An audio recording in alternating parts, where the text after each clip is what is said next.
In the middle of the desert, a group of boys are digging holes in the hot sand under the burning sun. Suddenly, a rattlesnake shows up nearby. One boy, who can't handle the hard work anymore, takes off his shoes and tries to touch the snake, and it ends up killing him. Meanwhile, in the city, Stanley Yelnats is walking down the street when, out of nowhere, a pair of shoes drops from the sky and hits him on the head, knocking him to the ground. His father has been working on an invention to cure foot odor, so Stanley figures he'll take the shoes home. They might help. But before he can get far, the police surround him. It turns out the shoes were stolen from a charity event and belonged to a famous baseball player. Now, Stanley is a suspect. When the police take him to see his parents, they immediately notice some odd details. Stanley's dad, Stanley Yelnats III, has an apartment cluttered with dozens of shoes, and Stanley IV has posters of the baseball star plastered all over his bedroom walls. Based on the evidence, Stanley is taken to court and given two choices: go to jail or spend 18 months at Camp Green Lake. Naturally, Stanley opts for the camp. As he rides the bus through a dry, desolate desert, he can't help but wonder if this whole situation is connected to the supposed family curse. At one point, he thinks he sees a merchant leading a mule across the sand, but it's probably just his imagination. Eventually, the bus rolls into a bleak, dusty town that looks more like a prison camp. Boys in uniform mill about, all clearly there as punishment.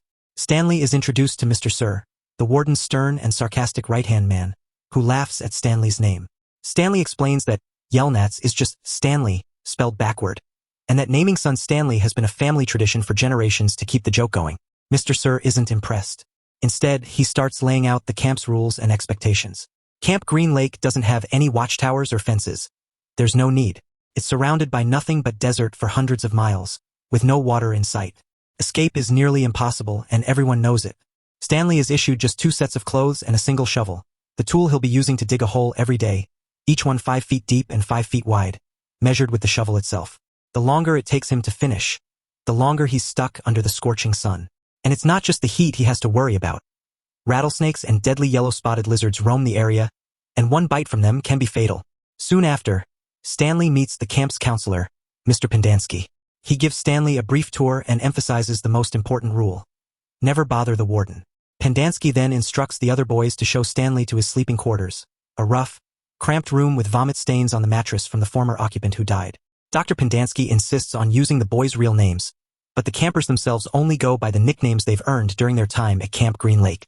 The youngest boy is called Zero, partly because he never speaks and partly because the others assume there's nothing going on in his head.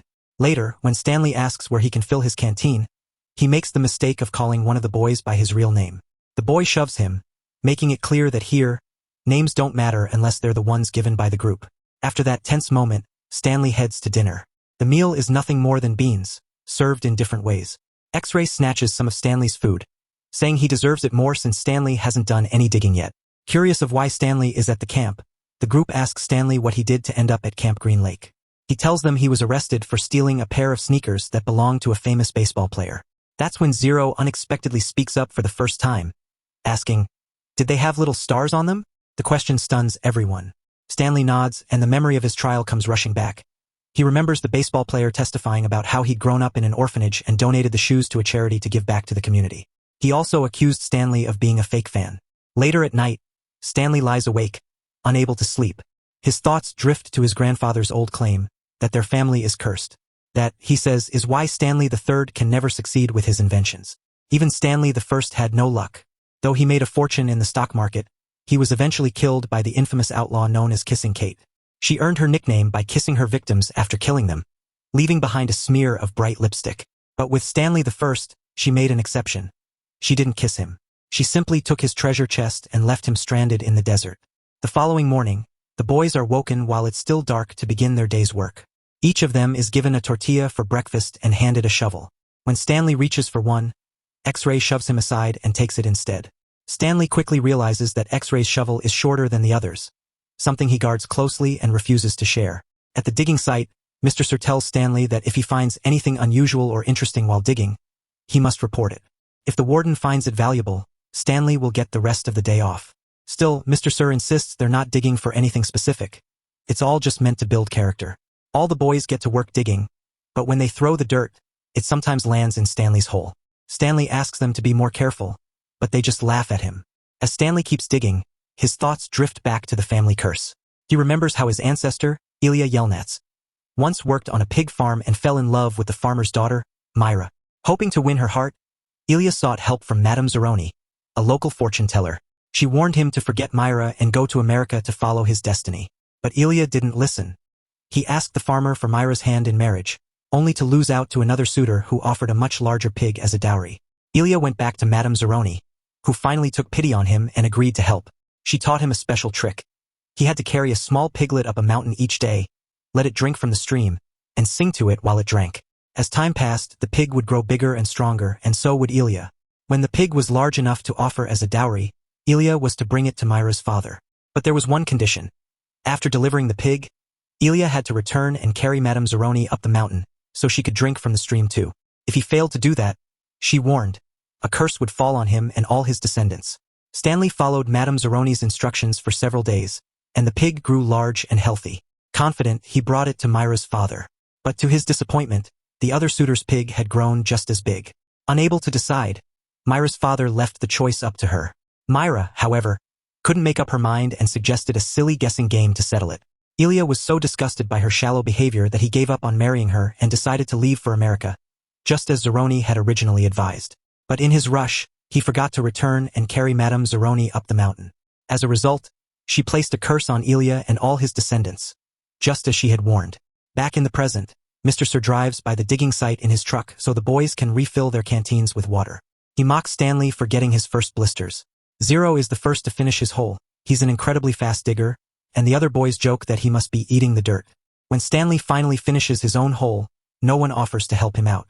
He's left to figure out how to climb out on his own. When Stanley returns to camp, he's startled to find Mr. Sir pointing a gun at him. But it turns out he's aiming at a deadly yellow-spotted lizard. The first shot misses, and the lizard leaps towards Stanley. Mr. Sir fires again, killing it just in time. As the days go by, Stanley slowly adjusts to the harsh routine of camp life. He wakes up early, eats unpleasant canned beans, and spends hours digging holes, which only makes the blisters on his hands worse. There are often dangerous creatures nearby, and sometimes the showers don't even work. The other boys keep picking on Stanley, teasing him for being soft. He tries to stay out of trouble by keeping a low profile. When he writes home to his mom, he lies and says he's having a great time at a regular summer camp.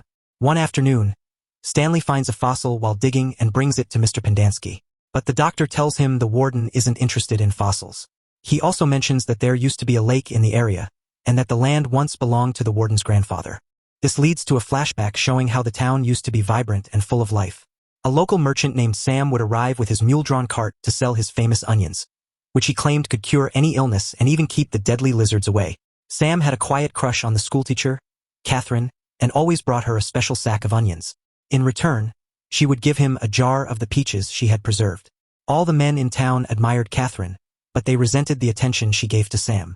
One rainy day, Catherine had to send her students home early because the schoolhouse roof was leaking. Sam offered to fix it, giving them a chance to spend more time together and grow closer. He soon began repairing other parts of the school as well. However, Sam also had to witness the adult evening class making inappropriate remarks toward Catherine. The warden's grandfather, Trout Walker, once asked Catherine out, but she turned him down, which left him bitter and angry. Over time, thanks to Sam's help, the schoolhouse became the most beautiful building in town. When Sam's mule died, he replaced it with a small boat to continue his deliveries. One rainy afternoon, Catherine and Sam finally shared a kiss, unaware that Trout Walker saw them. Furious, he spread the news throughout the town. Within hours, a mob of angry townspeople burned the school to the ground in retaliation. Desperate, Catherine ran to the sheriff for help, but he was drunk and refused to take her seriously, instead asking for a kiss himself. When she shoved him away, he cruelly mocked her, used racial slurs against Sam, and reminded her that interracial relationships were illegal, and that Sam would be executed for it. Horrified, Catherine ran to warn Sam, but she was too late. The townsman had already shot him while he was out on his boat. Devastated and furious, Catherine later returned to town, shot the sheriff, and gave him the kiss he had demanded. After that, she disappeared and became the infamous outlaw known as Kissing Kate Barlow. Back in the present, X-Ray approaches Stanley and tells him that if he ever finds anything interesting while digging, he should hand it over to X-Ray instead. Later, while in town, Stanley accidentally bumps into one of the boys who had been picking on him, nearly starting a fight. But the other boys quickly defuse the situation, and to Stanley's surprise, he earns their respect. From that point on, they call him Caveman, and he even gets a better spot in the water line. Some days later, Stanley receives a letter from his mother, explaining that his father's experiment keeps failing and that their landlord is threatening to evict them. Meanwhile, Zero notices that Stanley can read and confesses that he never learned to read. He asks Stanley to teach him, but Stanley declines, claiming he's not a good teacher and too exhausted after digging all day. During another digging session, Stanley uncovers a small object engraved with the initials KB. The boys speculate whether it might be a shotgun shell, but it appears too thin. When Stanley shows it to the group, X-Ray snatches it from him, brushing off Stanley's attempt to assert himself. As soon as Pendanski sees the object, he contacts the boss, who quickly arrives. To the boys' surprise, the warden turns out to be a strikingly beautiful woman. She's thrilled by the find and tells X-Ray to take the rest of the day off, then orders the others to carefully dig around his hole. That afternoon, the boys work harder than usual, but they come up empty-handed. They've been digging in the wrong spot. Over the next few days, they're forced to keep expanding the same tunnel, but the only thing they uncover is a small dial. Eventually, the warden loses interest, and the boys return to digging their individual holes. The next day, while Mr. Sir is filling their canteens, one of the boys steals a bag of sunflower seeds from the truck. After Mr. Sir drives off, the boys start passing the seeds around, but it doesn't take long for him to notice the missing bag and turn the truck around. In a panic, the boys try to hide the seeds, but they end up spilling right at Stanley's feet. Thinking quickly, Stanley tries to cover them with sand. When Mr. Sir returns and spots the scattered seeds, Stanley takes the blame, claiming he stole them. The boys are stunned by his unexpected act of loyalty. Mr. Sir then takes Stanley to the warden's office for punishment. Inside, Stanley notices the walls are covered with posters about the outlaw kissing Kate Barlow. Calmly, the warden shows off her special nail polish, which she claims is made with rattlesnake venom. After quickly painting her nails, she suddenly slaps Mr. Sir across the face for bothering her over something as trivial as sunflower seeds, and then dismisses Stanley, telling him to get back to work. When Stanley returns to the digging site, the other boys now see him as a hero. To his surprise, Zero has already finished digging his hole for him. As a thank you, Stanley agrees to teach Zero how to read. The next time they see Mr. Sir, he has 2 nasty scars on his face from the warden's venomous nail polish, and he's so furious with Stanley that he refuses to fill his canteen. Thinking back to the warden's office and the posters, Stanley begins to suspect that the small tube he found might have been kissing Kate lipstick. In a flashback, it's revealed that Kate only targeted and killed the people responsible for Sam's death and the burning of the school. However, Kate did steal a great deal over the years, including a treasure chest she took from Stanley's ancestor, Stanley I. She buried it in the dry lake bed, hiding it where the water once was. While resting there, she was discovered by Trout Walker and his wife, who had fallen on hard times after the town collapsed following the lake's disappearance. The same day Sam died. Desperate for riches, they demanded to know where the treasure was. But instead of giving in or killing them, Kate chose a crueler revenge. She allowed a yellow-spotted lizard to bite her, taking the secret of the chest's location to her grave. That way, Trout, his descendants, like the warden, would be digging endlessly through the barren desert in vain. Back in the present, Stanley begins teaching Zero how to read and write. During one of their lessons, Zero reveals that his real name is Hector Zeroni, making him a descendant of Madame Zeroni. Because Zero is such a fast digger, he starts helping Stanley with his holes, which quickly stirs jealousy among the other boys. One afternoon, Zero opens up about his past, telling Stanley about his mother, who worked tirelessly to take care of him, until one day, she disappeared without a trace, and since then, Zero has been living on the streets. Some time later, one of the mean boys keeps harassing Stanley for getting help with his digging. When Stanley finally stands up to him, Pendanski pushes them to settle it with a fight. As they wrestle on the ground, Stanley is quickly overpowered. Zero jumps in to defend him and comes close to seriously hurting the other boy. Pendanski fires his gun into the air to break it up, and shortly after, the warden arrives to find out what happened. The boys explain to the warden that Zero has been helping Stanley, prompting Stanley to quickly clarify that he's actually teaching Zero how to read in exchange. The warden, however, is furious.